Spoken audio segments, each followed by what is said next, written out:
Hey guys, back here with a brand new video, and today in this video we're going to be discussing about the state of the Conservative Party right now, as it's not in a very good state, admittedly. And I'll explain where I think they could go. And now, this is only going to be about the Conservative Party today. In the next video, I'll talk about some interesting stuff that's come out over the last day about the NDP in a specific riding, with a specific leadership nominee. Sorry, candidate, not nominee, candidate. He didn't win yet. But he's gonna win. He basically has it. I think I'm giving it away who I'm going to be talking about. So, right off the bat, two MPs across the floor to the Liberals, 3 by-elections, 2 of which are expected to go Liberal. 1 is expected to be a toss-up, but I think the Bloc will probably pull it off. So, Carney will get 172 seats. Blanchet will get 23. So, Carney will just have his majority. Now, a few other things to mention is, yes, he's going to have his majority, so the likeliness of a motion of confidence is not very likely, at least not in the short term. And Pierre doesn't even want an election, especially with how things have been going with Trump, and things are very unpredictable, especially we have a CUSMA agreement supposed to be done in April. So the idea of a May or June election is just not happening. Now, on top of that, the Conservatives have not been doing very well in the polls over the last while. And also, in fairness to the Conservatives, I'm going to be honest, I'm kind of happy they're not calling an election. Or at least the Conservatives are not wanting one right now, because the Conservatives have too much to resolve. Because after the leadership review that Pierre got 87% of the vote, and congratulations to that, there's still going to be a lot of campaign staff reshuffling, as they do have a new campaign manager, Steve Outhouse. He's a very good guy. He's a very good campaign manager. Very good, very solid. You know, his style, from what I've seen, is basically talk about policy, don't go on to the other leader. As that was what happened in Alberta back in 2023. Danielle Smith barely brought up Rachel Notley. I don't think she ever mentioned her. Now, this is going to be quite a pivot to make, because Pierre continuously talks about Carney. Now, I think in fairness, so obviously Steve House has to work with this.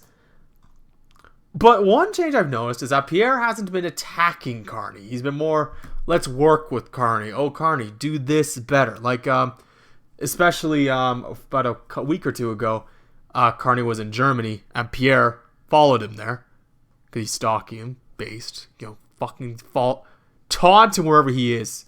Anyways, so basically, Pierre was just Pierre made one of those documentary style videos he used to make all the time back 2023, 2024. I'm glad he's bringing those back, because they were fun to watch, very interesting, very informative, and I think that's what made his campaign unique, and a lot of people, I think, agree with this. Like, recently he was in England, he was making a documentary about liberty, making a documentary about also how the Canadian Parliament originates, and the history.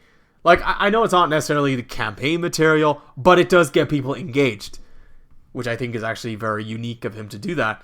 Now, recently, Pierre was on a podcast called Trigonometry. Very big podcast in Britain. Now, admittedly, I think if Pierre wants to get more younger voters, he needs to go on to more American podcasts. And I think at this point, the whole Trump thing, like, it's still there, but it's not quite this time last year. Like, the issue has gone away quite a bit. Not significantly, but enough that, Pierre wouldn't be doomed if he went on Joe Rogan. I'm just going to be honest. I think, if anything, if he went on Joe Rogan, it might help him. If you want... another podcast I would recommend Pierre to go on is PBD, Patrick Bet-David.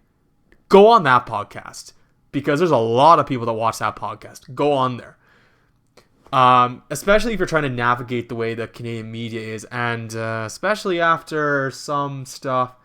Haven't followed it completely, but with the CBC over the last week or two, with Donna just like wrecking them in the committee. Yeah, and I know David Cochran had to take time off, I think, from what I've heard. I don't even watch CBC, so I don't know if David Cochran's there or not. So, yeah, he's obviously not relevant in my eyes, thankfully.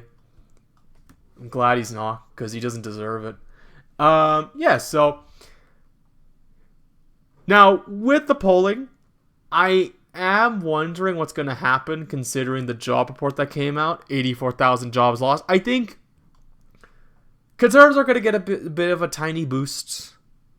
Or Carney's going to get a bit of a slight pat down in the polls. You know, it's not going to be significant because I do think the Conservatives do need to change our campaign staff. So yeah, I think my conclusion really, at the end of the day, Pierre needs to do more podcasts, do more documentary style videos, because they got a lot of views too.